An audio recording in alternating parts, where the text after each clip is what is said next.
Welcome back, everybody. Today's lesson we're going to be making a cream of fill-in-the-blank soup. I say fill-in-the-blank soup because once you get this technique down, you can make a cream of anything soup. Today's soup is going to be cream of broccoli, but it could be cream of mushroom or cream of asparagus, cream of whatever you happen to have in the fridge or at your restaurant. The great part with this soup, not only is it that you can make cream of anything, it is also an excellent utilization for small bits and pieces that you don't necessarily want to throw away or you don't have enough of to serve multiple portions. If we can turn it into a soup, we can make many different items out of it and give us enough items to sell for the restaurant. So today, cream of broccoli, we're going to be doing broccoli florets. We have onion, broccoli trimmed stems, and some garlic. We have a little bit of butter, a little bit of flour, and we've got milk. Now, if we remember back to our lesson on thickeners, we made a veloute, and a veloute is a sauce that's thickened with a roux. We're going to be doing the same thing here, only the sauce that we thicken is going to be the soup. So let's start by melting a little bit of butter, the first half of our roux, if we can remember. We want to slowly melt that in. We don't want to have much color going on the butter.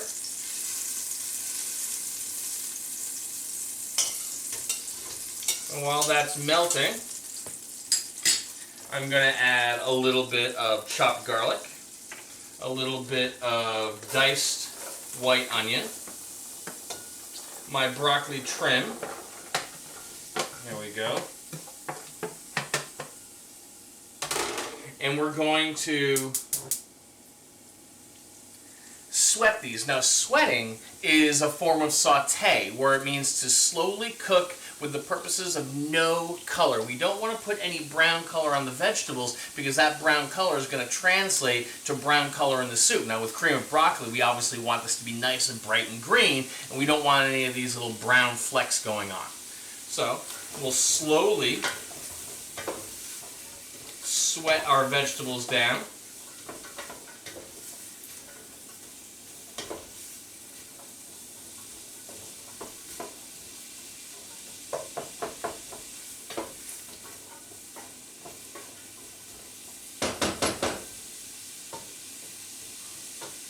And once these are sweated, then we're going to add a little bit of flour, the second half of our roux.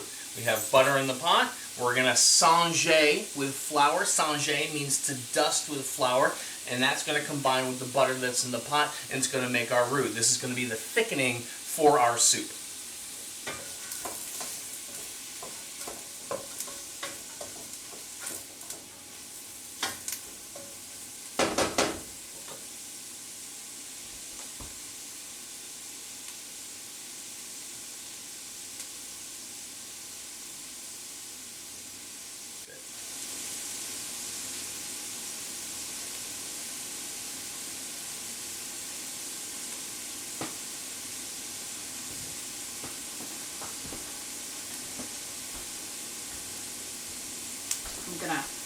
Here we are. Our vegetables are nicely sweated. Onions are translucent. We don't have any color on the bottom of the pan around the onions. Now we're going to singe. Singe means to dust with flour for the purposes of thickening. So we add a little bit of flour in there.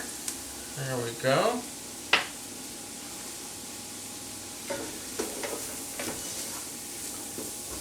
And you can see that that is combining nicely with the butter in there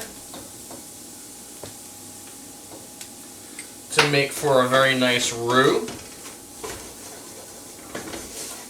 There we go.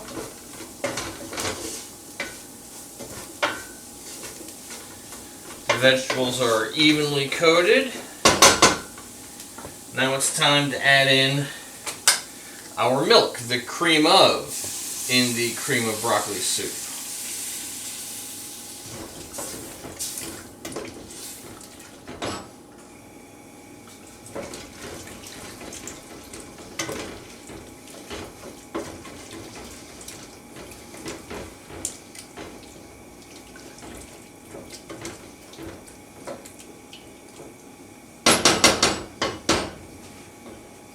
We're going to bring this to a boil.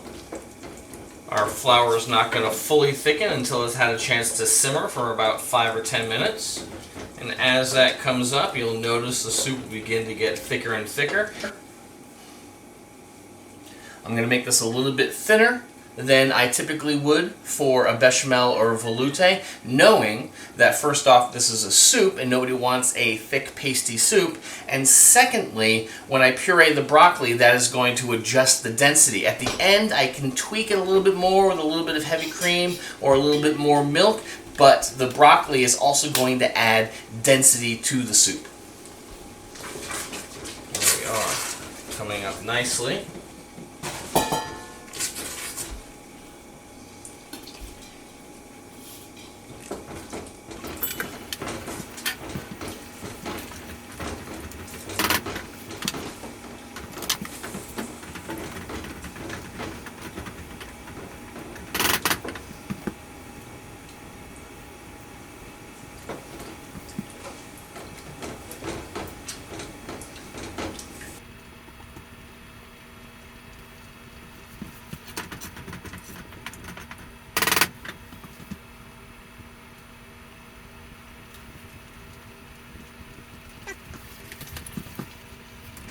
Okay, our broccoli florets have simmered nicely and they're nice and tender. Next move is I'm going to take my immersion blender right now, puree this up.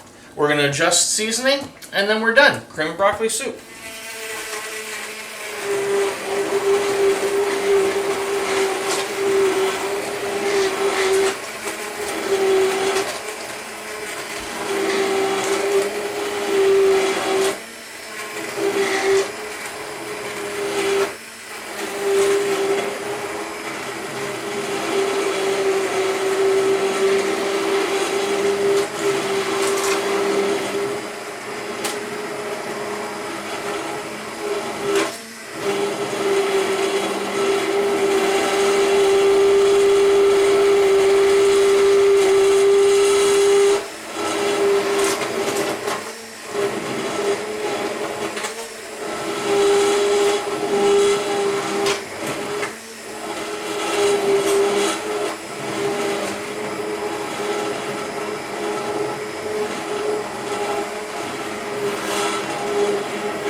Little salt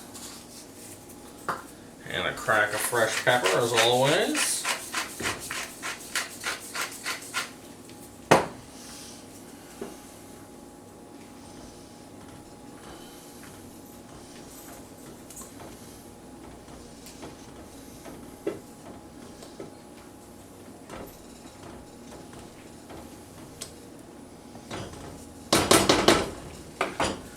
Give this a taste.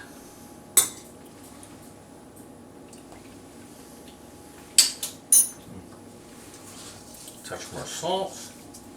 A little bit more pepper.